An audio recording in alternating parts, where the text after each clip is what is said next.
Noah and the ark. God saw that people had become very wicked, and that in their minds there was only the desire to do evil. Now you see there that for God it matters what you think inside your mind. Yes. When you think inside your mind, it's like what you're talking to yourself in your head. That's You're right. thinking evil sometimes. That's right, and that's what's important to God. So God regretted that he had made man on earth, and in his heart he grieved very deeply. So when I was little, I thought that God was like an old man with a long white beard who was half asleep up in heaven, up in the sky.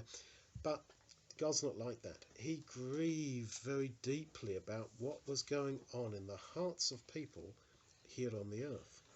And so God said to Noah, "The end of all flesh is before me. I'm going to destroy all the living things on the earth, because the earth is filled with violence and wickedness.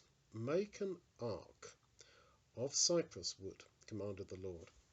"Make rooms inside the ark and cover it with pitch inside and outside." That's kind of a black tar. "You must make it in this way. The length of the ark must be 450 feet. It must be 75 feet wide and 45 feet high. You shall put a window in it, and in its side you shall put a door. The ark will have 3 decks, a lower deck, a second deck, and a third deck. You must do this because I will bring upon the earth a great flood of water which will destroy every living thing. But with you I will make a promise which is called a covenant. You will enter into the ark with your sons and your wife and your sons' wives with you. Of all the living creatures that are upon the earth, you will bring into the ark 2 of every sort to keep them alive, along with you, male and female, birds of every kind, cattle and all the creeping things. 2 of every animal that I have created shall come to you for you to keep them alive. And you must take with you some of every kind of food that is eaten, and it will be food for you and for the animals that are with you." What a huge amount of work. Now in the New Testament we're told that Noah preached righteousness, but nobody wanted, it seems, to listen to him. He said, that's awful. There will be a flood. There will be a flood. But they just didn't listen. They didn't want to listen to God's word. That's right. And they thought, he wanted to dry the ark on dry land. That's right. All the people would have laughed that Noah was building a huge boat on dry land and talking about a flood of water, because we read the other day that the earth was watered by a mist. They hadn't actually had rain. So just like today, when we say that we believe in God and in the return of Jesus to the earth and the kingdom of God coming on the earth, and warn people about the terrible things that are to happen with the earth, people laugh at us and they don't want to take it seriously. Well, Noah lived to a very great age. And then God said to Noah, "Come into the ark, you and all who are with you. 7 days later I am going to cause it to rain upon the earth for 40 days and 40 nights. And every living thing that I have made I will destroy from off the face of the earth." And Noah did everything that God had commanded him. He, along with Shem, Ham and Japheth his sons, and his wife, and the wives of his sons, they all entered into the ark, and the birds and the animals of every kind went into the ark 2 by 2, the male and female, just as God had commanded. Then God shut Noah into the ark, so their door went clonk, because God shut it. And the waters of the flood came upon the earth. All the fountains of the great deep were broken up, and the windows of heaven were opened. The rain fell upon the earth 40 days and 40 nights. The waters grew up and lifted the ark above the earth. Can you imagine people thinking, oh no, Noah was right. It's all coming true. Oh, but it's too late. And that's unfortunately how it's going to be for those who don't want to get baptized into Jesus, because being in the ark is like being baptized into Jesus. That's what Peter says in the New Testament. Being baptized is being put into the water, covered in water, and then being raised up out of the water. It's an example of how Jesus died on the cross and came back to life. And I'm keeping having hiccups. So the waters continued to rise upon the earth, and the ark floated upon the face of the water. The waters rose higher and higher until all the high mountains were covered. 45 feet the waters rose above even the highest mountains. Every living creature that was upon the face of the earth died, the birds, cattle, beasts, every creeping thing, and every person, all in whose noses was the breath of life. Every man and every living thing was destroyed. Only Noah and those who were with him were saved. God remembered Noah and every living creature in the ark, and God caused a wind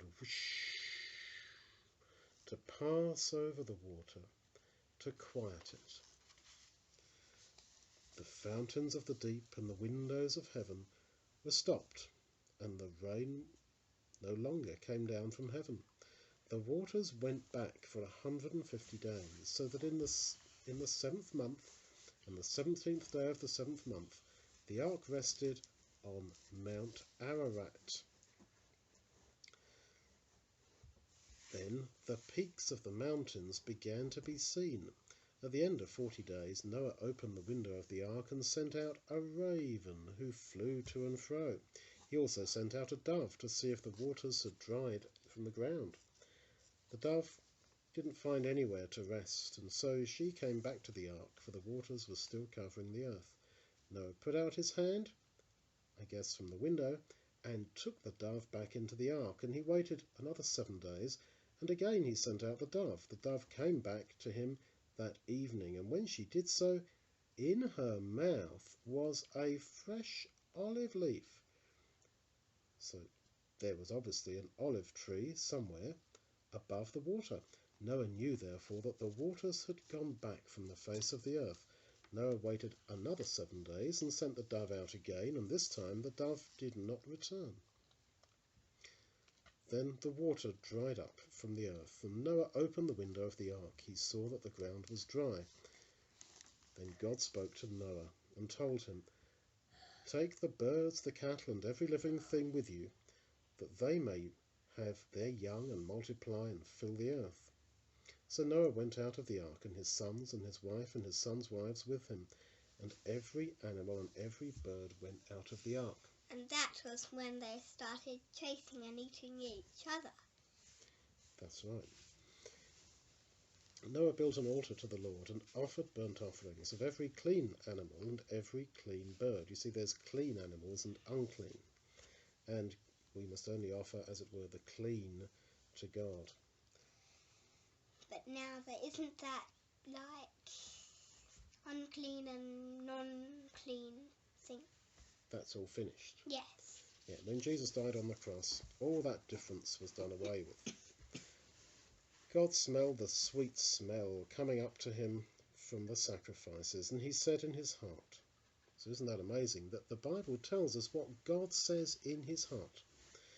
God said in his heart, "I will never curse the ground again for man's sake, nor will I ever again destroy every living thing like I have done. As long as the earth remains, there will never cease harvest and seed time, cold and heat, summer and winter, day and night." God blessed Noah and his sons and said to them, "Be fruitful and multiply and replenish the earth. The fear of you is going to come upon every animal of the earth, and upon every bird of the sky, and upon all that moves on the earth, and upon all the fishes of the sea. Every living thing shall be food for you. As I in the past gave you the green plants, now I have given you also the animals. Behold, I make a promise to you and to your children after you, and also to all the animals that are with you, to the birds and to the cattle and all that comes out of the ark. I promise that never again will all flesh be destroyed by the waters of a flood. This promise is a covenant which I make between me and you, and between every creature that is with you, for ever and ever. I set my rainbow in the cloud, and this rainbow is going to be the token of the covenant between me and the earth.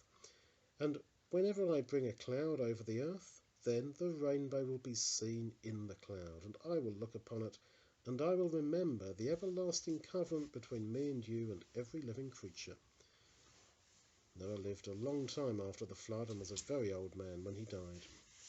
Sons were born to the sons of Noah after the flood, and they also had children who became the fathers of the nations of the earth. So we see rainbows, and every time you see a rainbow, you remember that God's promised he will not destroy the earth, because it's God's purpose that Jesus will come to the earth and establish God's kingdom on the earth. So God will not allow the earth to be destroyed. And it's like a sign saying, reminding us of what? It's reminding us, it's like a bow, which reminds us of something. It reminds us. It's God's own, very own bow, which means... It means that God is not going to destroy the earth, and that he loves us and is patient with us. That's very right.